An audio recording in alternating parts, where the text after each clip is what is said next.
es evaluar si es que hay un ejercicio de tipicidad y se subsuma o no en infanticidio o en parricidio. Pero el detalle que se me pasó, pero que era tácito aquí, es que este es un delito doloso, ¿cierto? Y al ser un delito doloso, yo tengo que partir de mi análisis de que el dolo exige conocimiento y voluntad. Esto es, ¿basta que yo me encuentre en la condición de estado puerperal? No, no basta.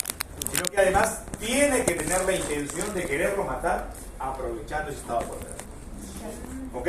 Entonces, ahora, claro, el dolo, como hemos visto, no es un concepto normativo. Es cierto, yo en un momento creo que se los dije. La Corte Suprema ha dicho que el dolo es un concepto normativo, por lo cual toda persona que infrinja la ley finalmente se asume que su conducta es dolosa. Sin embargo, la tesis mayoritaria es que el dolo tiene que probarse. Entonces, yo tengo que probar que hay dolo de este supuesto o dolo de querer matar. Porque si es que estoy en el dolo de querer matar, estoy en el parricidio. Y más bien, esta conducta es como consecuencia del estado puerperal, es otra historia. Si hablamos de tipicidad objetiva, objetivamente hablando, sí, estamos en infanticidio. Pero ¿basta eso? No. Tipicidad subjetiva. Tengo que analizar si la gente tiene conocimiento y voluntad de estos hechos. ¿Cómo sé si tiene conocimiento y voluntad? No por mi creencia, no por mi experiencia, no por lo que yo creo. Datos objetivos. ¿Qué datos objetivos me pueden llevar a mí a inferir de que esta persona quería matarlo a este menor? La necropsia. La necropsia es el tipo de lesiones. Dos. Ambos. ¿Qué madre que mata por accidente a su hijo lo entierra a escondidas? ¿No es cierto? ¿Qué madre que ha matado a su hijo o que se le muere el hijo en lugar de llevarlo, auxiliarlo, a que lo atienda en una posta, en una clínica, en un hospital, finalmente decide más bien esconder la muerte y sobre eso, en lugar de reportarlo al médico, en lugar de enterrarlo? Entonces, ese tipo de elementos periféricos me llevan a inferir que lo que esta persona quería más bien es encubrir el hecho, y sobre eso es determinante para saber si estoy en el infanticidio o en el parricidio. ¿Ok? Entonces, ese tipo de elementos van a ser centrales para identificar justamente estos delitos. Preguntas, dudas, comentarios sobre el infanticidio. En otro caso puede ser aparte de, por ejemplo, está lactando y se queda dormida, por ejemplo. ¿Qué otro caso puede ser? ¿Qué otro caso puede ser? Entonces, su opinión sobre el caso. Vamos a ver, primero le vamos a responder a su compañero. ¿Qué otro caso podríamos plantear el infanticidio? En principio se puede ser la mujer que decide que, por ejemplo, en el momento del parto hace caer al menor al suelo. A propósito. Eso puede ser.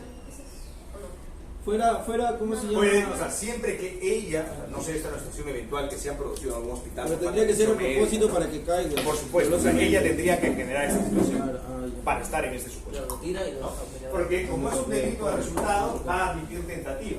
Es doloso. Es doloso y va a admitir tentativa. Ya, ahora sí había una pregunta por ahí, tú. Yo primero, entonces el caso termina obviamente en parricidio. Claro, pregunta parricidio. Basándonos en los hechos, En los que son la necropsia En los y hechos lo y en los que objetivos. hizo frente a enterrar al bebé a escondidas. ¿no? Sí, claro, claro. Eso te da elementos periféricos que Y tú sí, puedas decir, claro. oye, ese es el razonamiento. Te lleva un razonamiento de decir, oye, aquí no es una. Pero no es el, yo creo que debió quedarse dormida. Mejor nivel. No. Pregunto para aclarar nada. No. A ver, pero ojo, eso no es el error de su compañera es un error que lo cometen los jueces y le llaman para disimular máximas de la experiencia. Por ejemplo, ¿ustedes han escuchado el caso de la truza roja? ¿Ya? El caso de la truza roja es una máxima de la experiencia. ¿Qué dijeron los jueces? Más o menos en la línea de su compañera.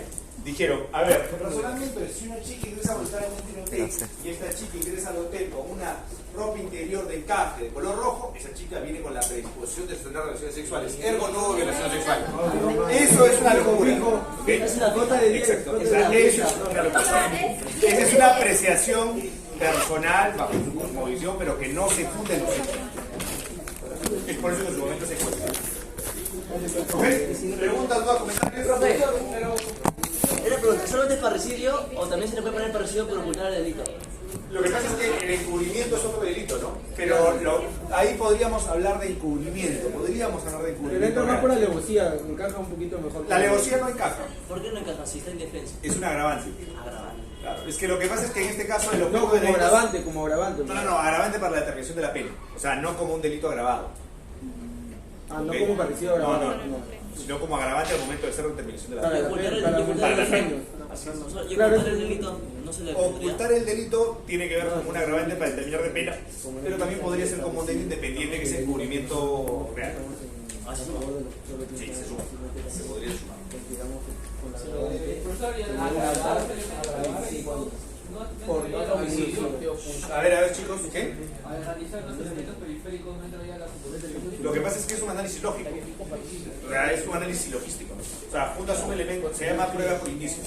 Entonces tienes un conjunto de indicios que de manera individual no demuestran nada, pero de manera conjunta te permiten hacer una afirmación. Por ejemplo, regularmente el delito contra la administración pública hay un delito que se llama colusión. Que es, oye, ¿sabes qué? Vamos a construir este puente vale 50, pero tú me pagas a mí 50 y lo hacemos por 100. Ganas tú, gano yo. ¿Ok? Colusión. Pero esa entrega de dinero, no hay un video, no hay un documento, y probablemente sea en efectivo, una cuenta extranjera y demás. No hay evidencia de eso. Y el 90% de los casos se generan así sin esa evidencia. Sin embargo, ¿cómo demuestras que existió eso? Oye, este contrato, finalmente la obra no se necesitaba, tú no tenías el perfil para contratar, son hechos periféricos que no demuestran nada de lo que te estoy hablando, pero en conjunto ponen en evidencia que hay una conservación. Aquí pasa exactamente lo mismo, a partir de la prueba indiciaria, se equivoca. Pero eso es una historia de derecho procesal penal que no viene. ¿No? Muy bien. ¿Alguna otra duda, pregunta, comentario? ¿No? Perfecto, muy bien. Ahora pasamos con el homicidio culposo. El homicidio culposo.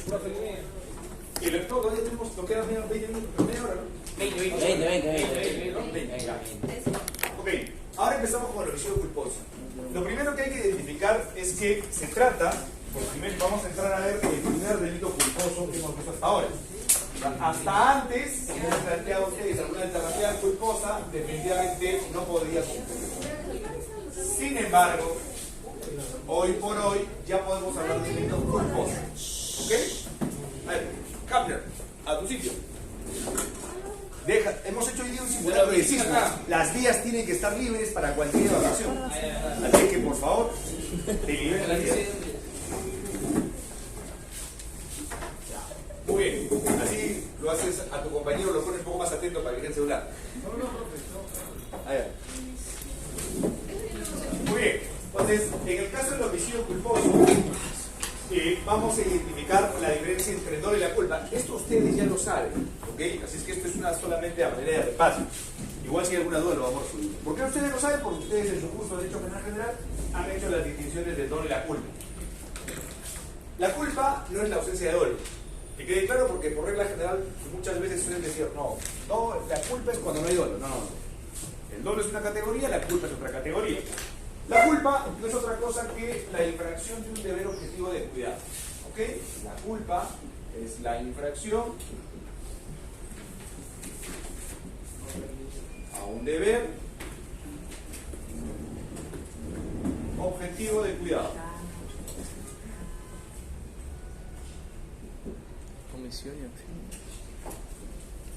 ¿Ok? Eso significa que solamente pueden tener culpa quienes tienen deberes objetivos de cuidado. ¿Ok? Entonces, en este caso, a diferencia del otro, el agente no puede graficarse los elementos objetivos del tipo, sino que más bien él tiene obligaciones legales. Esto parte a parte de los criterios de la imputación objetiva. Vivimos en una sociedad de riesgo donde tenemos una distribución de roles y cada uno de nosotros tiene algunos roles. En ese marco, el apartarme de esos roles, en la medida que estén positivizados, que se van a llamar derechos objetivos de cuidado, van a llevar los resultados. Por ejemplo, un caso típico.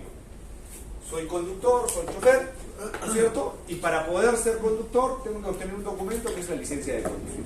Esa licencia de conducir no solamente me autoriza la conducción de un vehículo automotor, sino que además me va a establecer determinados deberes objetivos de cuidado. ¿Ok? Debo establecer que el vehículo esté operativo, que no supere el límite máximo o mínimo de velocidad, que respete la señalética, etc. Igual, soy portador legítimo de armas, tengo mi licencia para portar armas. Esto a su vez me genera la obligación de poder usar el arma en la medida de lo que prevé la ley de armas de fuego. Que tenga la munición permitida, que tenga el límite de munición, que no tenga armas distintas a las autorizadas, que cuente con una tarjeta de propiedad, etc. Entonces, todos estos elementos me llevan a deberes objetivos de cuidado. Pero ¿qué pasa si es que yo, no por querer, sino por infracción? Por ejemplo, un caso real. Un miembro de seguridad. ¿Ok? Este miembro de seguridad tiene un arma de fuego porque brinda seguridad privada. ¿Ok? Es un vigilante que tiene su arma de fuego. Pero un día se reúne con sus amigos para celebrar el cumpleaños de uno de ellos. Y entonces, jóvenes ellos, consumen alcohol, están completamente ebrios, 3 jóvenes, y uno de ellos se queda dormido por allá, y el otro está conversando y dice, oye, te cuento que tengo un arma, porque yo soy vigilante, sí, a ver, muéstrame el arma. Y comete el grave error de prestar. Se le entrega, la ve y se pega un tiro en la cabeza. Muere. ¿No es cierto? ¿Qué delito hay ahí? Hay dolo, hay culpa. ¿De qué estamos hablando? Suicidio. Homicidio por culpa. Homicidio culposo. ¿Por qué? Porque el tenedor legal de armas no puede prestar un arma de fuego a un tercero. Se utiliza para los fines que se obtuvieron.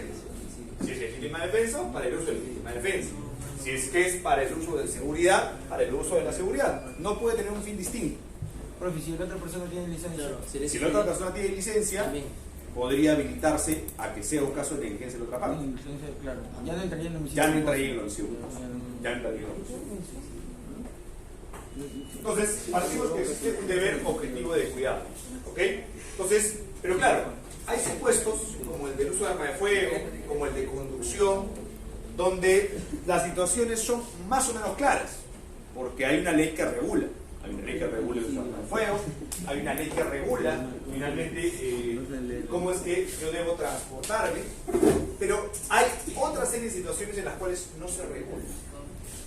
Y claro, aquí hablamos primero, dice, por culpa ocasiona la muerte de una persona y tiene estos supuestos. Pero además tenemos un segundo párrafo. Y dice, oye, el primer párrafo es el genérico. Aplica para cualquier cuestión que no esté regulada o positivizada. ¿Ok? Que no esté regulada o positivizada. Porque el segundo párrafo, por ejemplo, vamos a ver un caso la próxima clase sobre un malabarista. Y vamos a encontrar pues que el malabarista no tiene un certificado, no tiene una licencia para hacer malabares, nada por el estilo, ¿no es cierto? No es un fulano que tiene alguna practicidad, alguna suerte de arte, y sobre eso se desarrolla. Pero el segundo párrafo tiene que ver más bien cuando hablamos de reglas de profesión, ocupación o industria. Esto, el segundo párrafo, aplica para los profesionales, las personas que tienen ocupaciones o industrias. Hablamos del trabajo industrial. ¿Qué tipo de profesionales? Por ejemplo, el médico. El médico, no existe el delito de negligencia médica. ¿Ok? No existe el delito de negligencia médica. Las negligencias médicas son o bien homicidios culposos o bien lesiones culposas. Cuando alguien habla de negligencia médica, en realidad estamos hablando de homicidio culposo o de lesiones culposas. Los médicos, por ejemplo, tienen protocolizados la gran mayoría de sus actividades profesionales. Hay otras que no necesariamente están protocolizadas. Entonces, lo que aquí se sanciona es que el médico un poco rompa ese protocolo, quiebre ese protocolo para poder saber que Todo está tipo de negligencia caería en homicidio culposo. Pero claro, el detalle está en lo que mencionamos hace un momento. ¿Hasta qué punto esa negligencia me lleva al resultado muerte? O sea, primero, nexo de causalidad. ¿La negligencia me lleva al resultado de muerte? Sí. Ah, ok. Homicidio culposo. No, claro, me refería a que toda negligencia que lleve a la muerte, homicidio culposo. Claro, por supuesto. Pues una pregunta, está en una operación y existe la reanimación y el médico se pasa de los 5 minutos de reanimación y bueno, la persona vive y vive pero mal, o sea, tiene, no sé, la mitad del cuerpo le falla y la otra mitad no le falla. ¿Esas serían lesiones culposas del médico porque rompe con el sistema de que pasa los 5 minutos? Depende. A ver, lo que pasa es que, como vamos a ver la próxima clase, eso tiene que ver con la lógica de los riesgos permitidos. Oye, ok, el hecho de que, ¿qué hubiera pasado si es que no se pasaba esos 5 minutos? ¿Vivía o moría? Si es que no vivía, finalmente lo que has hecho es un estado de causa justificante, ¿no es cierto? Has hecho una fuerza más de lo necesario, más del tiempo necesario, pero con un fin positivo. Te excluye cualquier tipo de responsabilidad. No hay lesiones. Pero se pasó de los pero finalmente había un fin superior. En fin, claro, el fin era salvar la vida. Entonces, en el 20 vas a encontrar el estado de necesidad justificante que te excluye responsabilidad penal. Porque no te justifica, profesor. Porque tú pasas 5 minutos y sí o sí te sientes a cargo de la persona. Más que todo de remunerarlo o si muere, bueno, se muere, ¿no? Lo pasas como negligencia. Pero si vive, tú te haces responsable del paciente más que todo. Pero la pregunta es, ¿cómo te vas a ser responsable de un paciente si más bien tú has ayudado a sobrevivir? No, pero pasa de los 5 minutos de reanimación. Pero así, a ver, reitero, si tú le dabas 5 minutos de reanimación y se muere, ya, ok. normal. Pero ¿qué pasa? Que si tú te pasas, él vive porque te pasaste de los 5 minutos. Pero, Si él vive porque te pasaste de los 5 minutos, le toca decir no, pero, gracias. vive, pero, con un mal, por ejemplo... Ay, pero sí, Pero vive, pero eso prosigue. Pero vive. Si vive, no hay responsabilidad. Es una historia justificante. Es como decir, a ver, alguien te viene a asesinar a ti, ¿ok? Y para evitar que te asesinen a ti, agarran y rompe la ventana de tu carro para que el delincuente vea que hay alguien más. ¿Lo van a procesar porque te rompió la ventana del carro? No, es una historia justificante. Es un bien jurídico de menor valor que bien jurídico que es perjudicado. ¿Había una pregunta por acá? No, ya se lo dije. Ya. Muy bien, entonces el detalle está, y lo difícil en los casos de homicidios culposos es llegar a demostrar esa inferencia, ese nexo de causalidad entre el acto negligente y el resultado muerte. ¿Por qué? Porque justamente para poder llegar a ello hay que encontrar evidencia que está fuera del ámbito del derecho. Por ejemplo, yo hoy por hoy tengo un caso de un señor 40, no tan señor, 40, 45 años, y deportista saludable que sufría de pólipos nasales. ¿Alguien sabe lo que son los pólipos nasales? No. Los pólipos nasales son unas bolitas que cuelgan por la nariz y que en los periodos de alta humedad como el que nos encontramos se llenan de agua y sale por aquí y le tapan la respiración y le impiden la respiración. Y solamente se da en los periodos de alta humedad, ¿ok? Luego se reabsorbe y luego se baja. Pero sin lugar a dudas incomoda al respirar. Entonces, quien en día fuera este señor decidió hablar con un médico otorrino, y el médico otorrino lo vio y dijo, es muy sencillo, hay que cortar las 2 bolitas y chao. Ok, perfecto. Entonces el médico lo prepara y le dice, te voy a operar en la clínica X, y lo prepara. No es malo dibujando el tipo, pero a ver, vamos a ver cómo nos sale, ¿ya? Y esto será así, y así, ¿ya? Ok, las bolitas colgaban por acá, pero estas bolitas se inician por acá. Aquí está su cerebrito y aquí hay una pequeña capa muy delgada. Entonces, el médico lo que tenía que hacer era ingresar por aquí y cortar esto y sacar esto. Sin embargo, al parecer, cuando los médicos han operado, se les pasó la mano un poquito por acá y rompieron esto de aquí, produciendo un sangrado interno. Pero no se dieron cuenta de esta herida que hicieron. Entonces ellos cortaron esto de aquí sin darse cuenta de que acá, cerraron esto y lo pasaron hasta la recuperación. Por dentro seguía sangrando. Entonces a las 3 de la tarde empieza a convulsionar. Y le dicen, señora, saque a la familia, a las hermanas le dicen, por ese caso necesitamos que usted nos dé la autorización porque lo vamos a inducir al coma para que sobreviva. Lo inducen al coma y los otros días no. ¿Ok? La gran pregunta es, ¿cómo demuestro que pasó esto con el muertito? ¿En los peritos? La autopsia lo que dice es causa de muerte. La necropsia. Igual, dice causa, o sea, me va a ayudar a determinar qué hemos encontrado, pero no me da la causa de muerte. ¿Qué es lo que tengo que hacer aquí? Revisar la historia clínica, que es una suerte de la novela de qué pasó desde que el paciente llegó hasta el día que murió. La historia clínica en realidad se debe llenar, digamos que cada vez que se hace cualquier procedimiento con él. Entonces, por ejemplo, algunos datos que se han encontrado ahí es que hay un sangrado mayor al que regularmente suele haber. Entonces, para poder determinar que estamos en una negligencia, primero hay que saber cuál es el protocolo para este tipo de operaciones. Si es que los médicos respetaron el protocolo y a pesar de que lo respetaron se produce el resultado, aquí no hay responsabilidad penal. Pero si los médicos se apartaron del protocolo y llegaron a este resultado a muerte, estamos en un supuesto culposo. Entonces, el dato complejo aquí es identificar ese supuesto. Cuando hablamos de ocupación o industria, más bien hacemos referencia a lo que ocurre en el marco de los procesos industriales.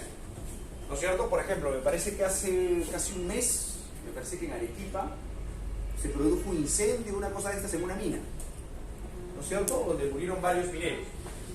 Entonces, ese tipo de hechos, por ejemplo, tiene que ver con la inobservancia de las reglas de la industria. Por ejemplo, las reglas de la industria dicen, en principio, que cuando se trabaja, por ejemplo, en remoto, debemos de una silla que tenga apoyabrazos, que tenga espaldar. Si van a cargar cosas, que tenga pajas. Si es que van a cargar cosas, hay un procedimiento especial para cargar un tipo de cajas. Las cajas no deben pasar determinado volumen. Si requiere mayor volumen, hay que usar una máquina. Porque finalmente todo este tipo de reglas de industrias se han regulado a tal nivel que eviten o minimicen la posibilidad de accidentes. Si a pesar de eso se producen, es un caso fortuito y sale la responsabilidad penal. Pero si es que no se respeta y se produce un accidente, finalmente sí vamos a hablar de ello. Por ejemplo, en los campamentos mineros, ustedes han visto las grandes orugas que trasladan el mineral minero, ¿no es cierto? Este mineral, al que hacemos referencia, además circunda con vehículos normales, con vehículos de tamaño regular como los que tenemos aquí. Y puede ocurrir, y ha ocurrido en alguna ocasión, que los vehículos grandotes terminan atropellando a los pequeños, generando muertes, lesiones y lo que fuera. Eso es un caso típico, por ejemplo, de la existencia de negligencia en esas reglas de oficio o industria. Y finalmente, el último párrafo es el caso, digamos, más grave, es el que se produce ejecutando cualquiera de estos supuestos: vehículo motorizado, arma de fuego, o aquel que estando bajo drogas, estupefacientes, psicotrópicas o contaminadas por la sangre, lo hace en estos supuestos. ¿Ok? Si yo conduzco en estado de ebriedad y genero lesiones, como consecuencia de esto, o mejor dicho, mato a alguien, voy a estar en este supuesto. Esto es, cualquiera de los supuestos que sea con vehículo automotor o con arma de fuego, y yo me encuentro con alcohol o estupefacientes, me lleva al tercer paso. ¿Cuánto de alcohol? Si es que es transporte privado, 0.5, si es transporte público, 0.25. ¿Cuánto es eso? Ni un vaso de cerveza. ¿Ok? Entonces, ese tipo de elementos me llevan automáticamente a los supuestos en los que vamos. ¿Ok?